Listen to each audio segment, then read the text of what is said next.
Bapak Ibu sekalian, suara saya terdengar? Ya, terdengar Romo.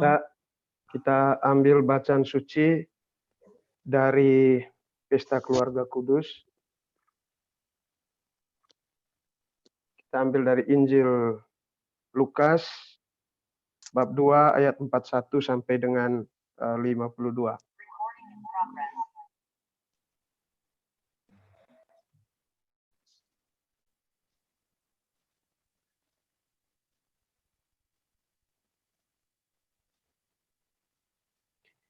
Tuhan sertamu dan sertamu juga. Inilah Injil suci menurut Lukas. Dimuliakanlah Tuhan.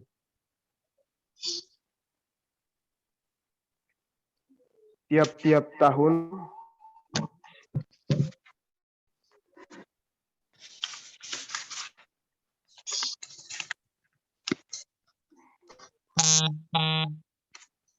orang tua Yesus pergi ke Yerusalem pada hari raya Paskah.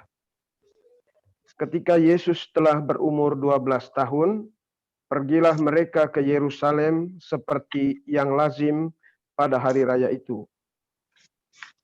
Sehabis hari-hari perayaan itu, ketika mereka berjalan pulang, tinggallah Yesus di Yerusalem tanpa diketahui orang tuanya. Karena mereka menyangka bahwa ia ada di antara orang-orang seperjalanan mereka, berjalanlah mereka sehari perjalanan jauhnya. Lalu mencari dia di antara kaum keluarga dan kenalan mereka. Karena mereka tidak menemukan dia, kembalilah mereka ke Yerusalem sambil terus mencari dia. Setelah 3 hari mereka menemukan dia dalam bait Allah. Ia sedang duduk di tengah-tengah alim ulama sambil mendengarkan mereka dan mengajukan pertanyaan-pertanyaan kepada mereka. Dan semua orang yang mendengar dia sangat heran akan kecerdasannya dan segala jawab yang diberikannya. Dan ketika orang tuanya melihat dia, tercengang mereka. Lalu kata ibunya kepadanya, "Nak, mengapakah engkau berbuat demikian terhadap kami? Bapamu dan aku dengan cemas mencari engkau." Jawabnya kepada mereka, "Mengapa kamu mencari aku? Tidakkah kamu tahu bahwa aku harus berada di dalam rumah Bapakku?" Tetapi mereka tidak mengerti apa yang dikatakannya kepada mereka. Lalu ia pulang bersama-sama mereka ke Nazaret. Dan ia tetap hidup dalam asuhan mereka. Dan ibunya menyimpan segala perkara itu di dalam hatinya. Dan Yesus makin bertambah besar dan bertambah hikmatnya, dan makin dikasihi oleh Allah dan manusia. Demikianlah sabda Tuhan. Puji Kristus. Suster, Bapak, Mama, Saudara-saudari sekalian yang dikasihi Tuhan, selamat bertemu untuk pertama kalinya. Selamat Natal untuk kita semua. Semoga semua dalam keadaan baik-baik, terutama di keluarga kita masing-masing. Amin. Kepada saya kemarin ditawarkan tema tentang kerahiman. Nah, kerahiman itu kita bicarakan dalam oktav Natal, karena itu saya pikir baik kalau kita merefleksikan kerahiman Allah itu di dalam pengalaman keluarga Kudus Nazaret. Di dalam pengalaman keluarga Kudus Nazaret. Sebelum kita melihat pengalaman keluarga Kudus Nazaret, seperti yang tadi sudah dibacakan itu, baik juga kalau kita melihat kerahiman Allah itu sendiri. kitab suci. Kerahiman Allah itu kita pahami sebagai kasih Allah akan dunia ini, manusia dan dunia ini. Kerahiman Allah itu hanya bisa kita bicarakan dalam konteks hubungan Allah dan manusia. Kita sebut itu sebagai hubungan Allah dengan manusia karena memang kerahiman Allah itu inisiatif awalnya itu dari Tuhan sendiri. Tuhanlah yang memulai kerahiman itu.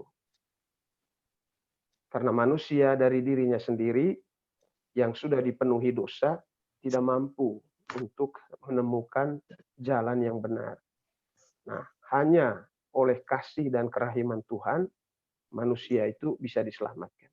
Ini pegangan kita untuk menjalani sebuah devosi kepada kerahiman itu. Jadi inti dari kerahiman itu adalah kasih Allah. Karena begitu besar kasihnya akan dunia ini, sehingga ia mengutus putranya ke dunia ini. Itulah Natal sampai dengan peristiwa salib yang terjadi. Jadi alasannya karena begitu besar kasih Allah akan manusia dan dunia ini. Bapak, Ibu, saudara-saudari yang dikasihi Tuhan. Kita bisa cari di dalam kitab suci kisah-kisah yang mengungkapkan tentang kasih Allah itu. Di dalam perjanjian lama sebenarnya sudah juga ada dalam kitab Yesaya. Yang bunyinya itu, Roh Tuhan ada padaku. Itu juga dikutip oleh penginjil Lukas. Ketika Yesus memulai karya pewartaannya di antara orang-orang Yahudi. Roh Allah padaku, Roh Allah ada padaku. Lalu kemudian di dalam perjanjian baru, kerahiman Allah itu sangat kelihatan dalam berbagai macam perumpamaan. Karena Yesus menjelaskan itu melalui perumpamaan.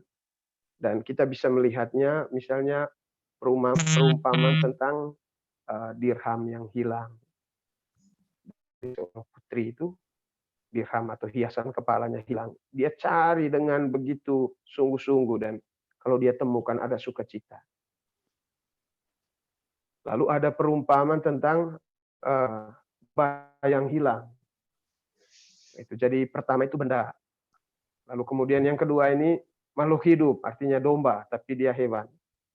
Perumpamaan tentang domba yang hilang. Kita tahu bagaimana Yesus memberikan perumpamaan.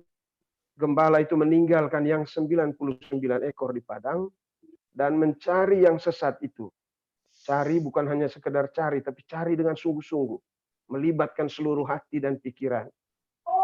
Dia begitu cemas cari sampai dia menemukannya. Dan ketika menemukannya ada sukacita. Dan yang berikut itu perumpamaan tentang anak yang hilang. Nah, ini manusia sudah. Dan di situ kita melihat gambaran tentang kasih atau kerahiman Allah dalam diri Bapa itu. Bapa keluarga itu yang menerima anaknya yang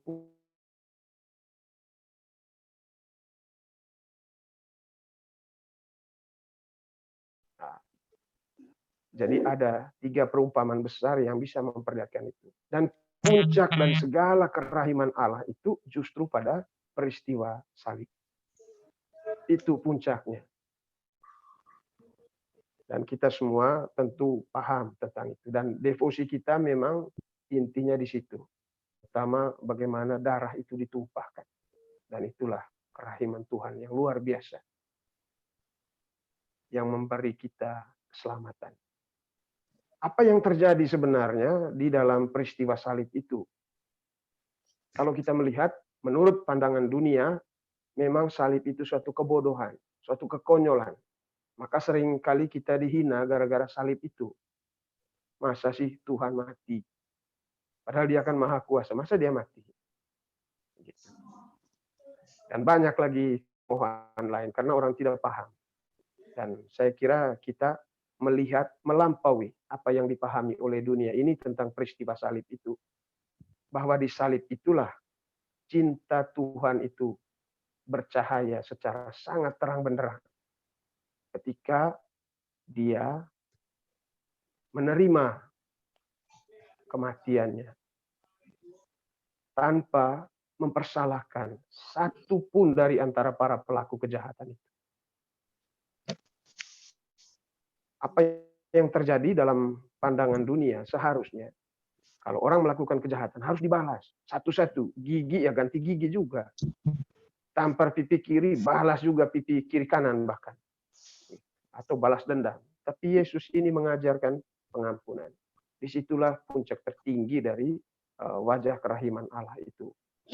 Nah, cinta itu kalau kita bahasakan, cinta Allah itu berdarah ketika berhadapan dengan dosa. Saya sendiri merefleksikan misteri itu tanpa henti dan menjadi apa ya, semacam spirit dalam hidup saya tentang kasih Tuhan yang begitu besar yang membuat saya juga merasa malu dan juga merasa malu untuk dosa-dosa dan juga merasa mau ikut ambil bagian dalam karya Tuhan di dunia ini. Cinta itu berdarah ketika berhadapan dengan dosa. Saya coba mengerti itu dalam pandangan dalam pengalaman dengan orang tua di keluarga. Misalnya saja begini, orang tua dia berjuang mati-matian untuk anaknya. Saya kalau lihat orang-orang tua, mereka ini adalah orang-orang paling cantik dan paling ganteng pada masanya. Iya kan? Mereka bisa saja menggunakan segala harta benda yang ada pada mereka untuk menjaga kecantikan, kegantengan, ketenaran, atau popularitas lainnya. Sampai sekarang. Tetapi mereka tidak melakukan itu. Banyak orang tua yang mengorbankan perawatan muka atau hal-hal kesukaan mereka. Demikian juga suami-suami. Hanya untuk supaya anaknya bisa sekolah. Sekolah setinggi-tingginya. Dan jadi sukses. Itu kasih orang tua kepada anak-anaknya. Dan bukan hanya sampai di situ kasih orang tua kepada anak-anak. Bahkan ketika anak-anak itu juga mengkhianati mereka, mereka tetap mengasihi anak-anak itu. Pada saat anak-anak tidak tahu membalas budi, orang tua yang sudah mengandung, melahirkan, lalu mereka singkirkan begitu saja. Maka cinta seorang tua kepada anak itu dirasakan begitu berdarah, menyakitkan. Berdarah. Semakin kita setia untuk mencintai anak-anak yang tidak tahu diri, atau semakin kita sebagai istri misalnya mencintai suami yang tidak setia, yang penuh dengan dosa, semakin cinta itu berdarah. Demikian pun sebaliknya, suami yang mencintai istrinya yang tidak setia, semakin dia mencintai, semakin dia cinta itu berdarah. Demikian juga kasih Allah kepada manusia.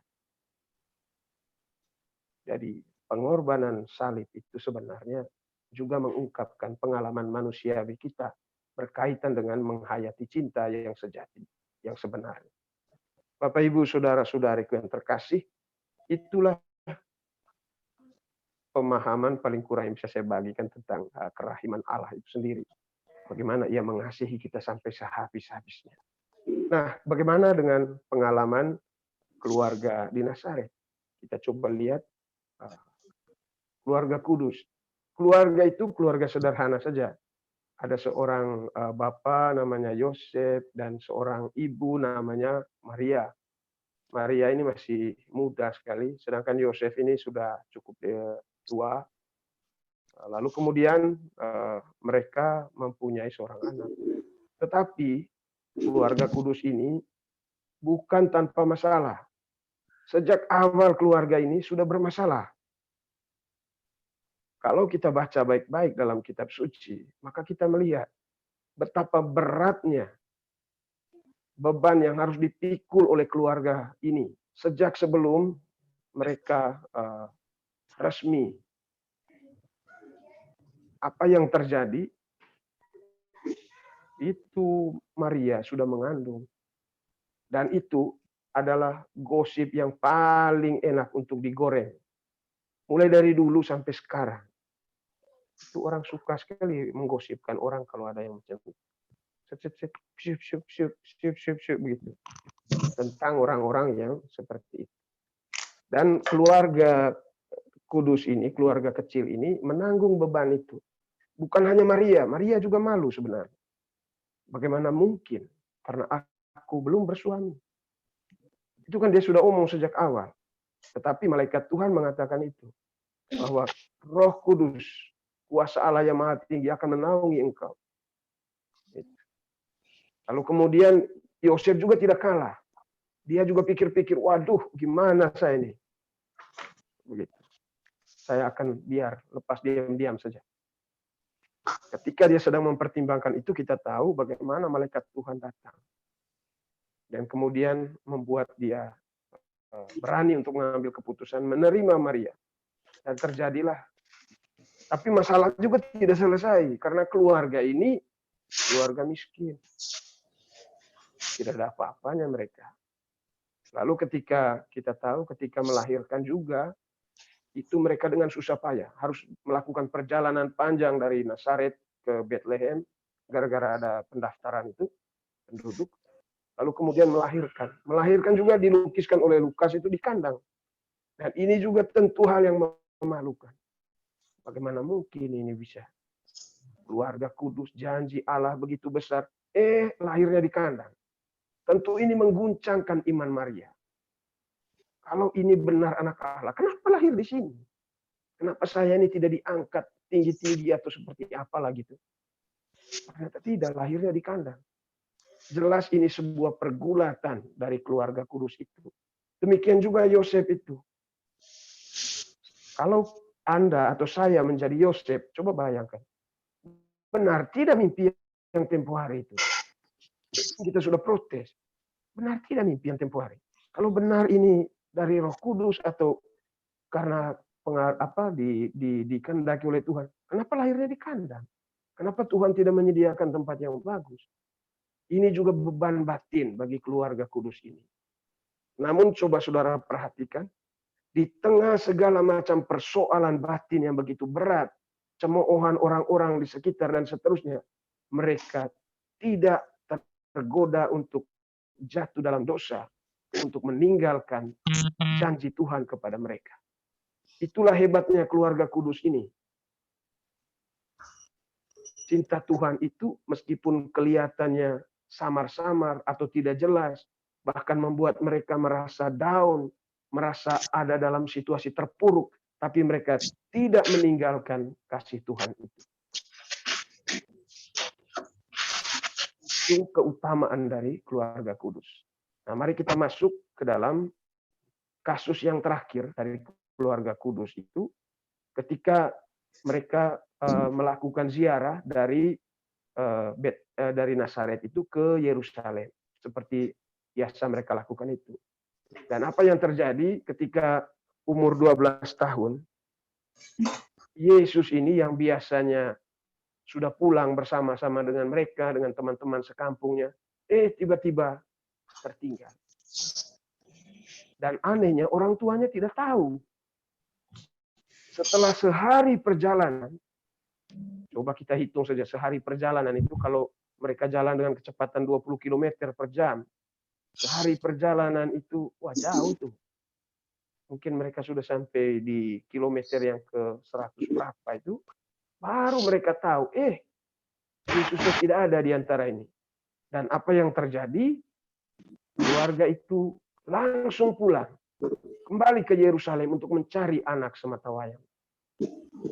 Coba kita pikirkan atau kita bayangkan situasi pada saat itu. Bagaimana Maria mempersalahkan Yusuf atau Yusuf mempersalahkan Maria? Atau apa yang mereka perbincangkan selama perjalanan pulang dari tempat itu ke Yerusalem untuk mencari Yesus? Tentu Bapak Mama lebih tahu bagaimana ketika kalian bertengkar gara-gara anakmu hilang. Tuh Bapak bilang, kau ini kerja apa sih di rumah? Kau, saya cari makan. Ya kau yang harusnya urus anak. Demikian juga Mama protes, banyak sekali pertengkaran dalam keluarga gara-gara itu. Bapak Ibu, saudara-saudari yang terkasih, itu juga yang terjadi dengan keluarga kudus. Tetapi sekali lagi kita membaca di teks itu tidak ada jejak-jejak bahwa mereka kemudian bertengkar, lalu kemudian pisah, lalu kemudian macam-macam masalah dalam rumah tangga. Tidak ditulis. Hanya bahwa mereka segera kembali. Itu tidak mudah, tapi toh mereka lakukan. Sekali lagi, keluarga kudus bukan keluarga tanpa masalah. Tapi keluarga kudus adalah keluarga yang menghadapi masalah itu tetap dalam bimbingan Tuhan. Dan kemudian ketika mereka bertemu dengan Yesus, setelah mencarinya selama 3 hari di kota Yerusalem itu, mereka temukan dia di dalam bait Allah. Dan jawaban Yesus itu juga membuat mereka tambah bingung. Bisa jadi tersinggung. Bisa jadi macam-macam. Tetapi reaksi anak itu kadang membuat orang tua kebingungan. Tetapi apa yang mau kita pelajari dari reaksi Maria, Yosef pada saat itu adalah mereka tidak paham. Tetapi mereka menyimpan perkara itu dalam hatinya. Menyimpan dalam hati bukan melupakan, tetapi merefleksikannya, merenungkannya. Sehingga dari hari ke hari mereka menemukan apa maksud Tuhan di balik setiap peristiwa yang dialami oleh keluarga. Bapak, Ibu, saudara-saudari yang dikasihi Tuhan. Itulah gambaran dari keluarga kecil Nazaret. Memang kitab suci menceritakannya secara singkat seperti itu saja. Hanya dalam beberapa ayat. Dari ayat 41 sampai 52 itu. Tetapi banyak hal yang bisa kita gali, kita bayangkan, kita bandingkan dengan pengalaman keluarga kita masing-masing. Kerahiman Allah yang bisa kita lihat, kita saksikan di dalam keluarga ini adalah bagaimana mereka satu sama lain saling memperhatikan. Ada cinta yang mengikat satukan keluarga Nazaret ini. Bukan hanya cinta antara mereka, tetapi terutama cinta kepada Tuhan. Yang mereka yakini, yang mereka percayai, mempunyai rencana besar dalam kehidupan mereka. Karena itu, apapun masalahnya, tidak serta membuat mereka langsung lari dari ikatan dengan cinta atau rencana Tuhan melalui keluarga ini. Kalau kita bandingkan dengan keluarga-keluarga, seringkali begitu ada sedikit masalah, kita segera melupakan janji perkawinan kita yang kita ucapkan di depan altar itu. Padahal janji nikah itu bukan hanya antara mereka berdua, tetapi cinta itu sendiri adalah Allah yang hadir di dalam keluarga. Nah, ketika ada masalah, keluarga Kudus Nazaret mengajarkan kita untuk setia kepada kasih Tuhan itu. Melihat seluruh problem yang kita hadapi itu di dalam rencana Tuhan.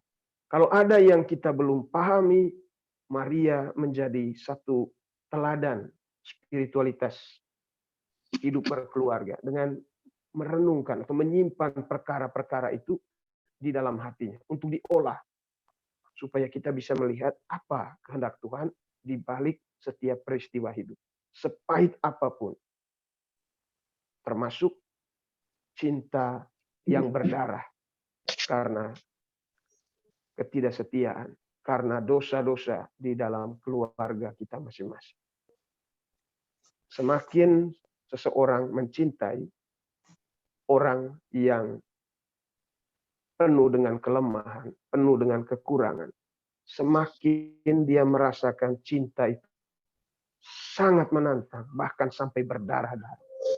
Dan itu terlukis di wajah Bapak Mama semua yang sudah melewati dan terus akan melewati rangkaian perjalanan panjang cinta yang berdarah di dalam keluarga kita masing-masing. Tetapi jangan takut, karena Tuhan sendiri sudah menunjukkan bahwa memang jalan kerahiman itu adalah jalan cinta yang berdarah karena dosa-dosa dan kelemahan kita. Saudara-saudaraku yang terkasih, Jika saat ini kita mengalami situasi yang sulit dalam hidup keluarga kita, maka semangat kerahiman Tuhan itu bisa menjadi hal yang membantu kita, yang menolong kita untuk tetap kuat, untuk tetap setia. Karena Allah tidak pernah meninggalkan kita, tidak pernah meninggalkan keluarga kita. Meskipun seringkali kita merasa sendirian, kita merasa ketakutan, kita merasa terpuruk, kita merasa ditinggalkan. Tetapi Tuhan tidak meninggalkan kita. Kasih-Nya yang begitu besar, seperti rahim seorang ibu yang melindungi, yang menjaga, yang memperhatikan, itu selalu ada bersama kita. Karena begitu besar kasih Tuhan akan manusia dan dunia ini, maka Ia mengutus putranya yang tunggal. Itulah peristiwa inkarnasi. Allah yang menjadi manusia pada peristiwa Natal. Dan kemudian akan bermuara pada peristiwa salib, di mana kita melihat dengan jelas kasih Tuhan pada kita manusia, meskipun kita penuh dengan kelemahan dan dosa. Saudara-saudaraku yang terkasih, dari sisi Allah, kerahimannya itu seperti itu. Nah, bagaimana kita sebagai manusia? Saya kira ini yang menjadi tantangan bagi kita. Kasih itu hendaknya berbuah dalam peristiwa-peristiwa hidup kita. Kalau dalam khotbah di bukit, sederhana saja. Memberi makan kepada orang-orang yang membutuhkan, lapar, memberi minum kepada yang haus, lalu kemudian memberi pakaian kepada yang telanjang, terus mengunjungi orang di dalam penjara, ya, terus jadi ada buah-buah Kristiani yang kita lihat. Lalu secara rohaninya kita bisa lihat juga kita diajak untuk menasihati dengan kasih orang-orang yang sedang ada dalam kebimbangan, memberi pengajaran kepada orang-orang yang tidak mempunyai pemahaman, pengetahuan tentang Allah.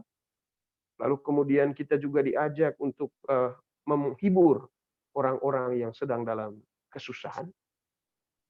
Itu buah-buah rohani dari kerahiman Allah yang kita tunjukkan dalam kehidupan ini. Dan yang keempat, pengampunan. Pengampunan dalam keluarga kita. Pengampunan dalam kehidupan bersama. Dan itu yang dibutuhkan dunia sekarang ini. Pengampunan. Karena pengampunan itu punya dua sisi. Dua sisi, yaitu menyembuhkan kita yang menjadi korban, supaya jangan ada dendam, dan menyembuhkan pelaku supaya dia jangan dikejar oleh rasa bersalah dalam hidupnya. Sehingga dua pihak ini yang terluka oleh dosa, oleh kelemahan, oleh kekerasan, oleh apa, dua-duanya disembuhkan. Dan kegelapan dalam hidup kita itu dicabut. Jadi Tuhan mengajarkan kita mengampuni. Kalau kita melakukan itu dalam keluarga kita, dalam kehidupan kita setiap hari, itu adalah wujud, buah dari kerahiman itu sendiri. Bapak, Ibu, saudara-saudariku yang terkasih, ini kira-kira 1-2 permenungan yang bisa saya angkat di kesempatan yang baik ini, dan juga kiranya menambah semangat kita untuk berdevosi kepada kerahiman ilahi.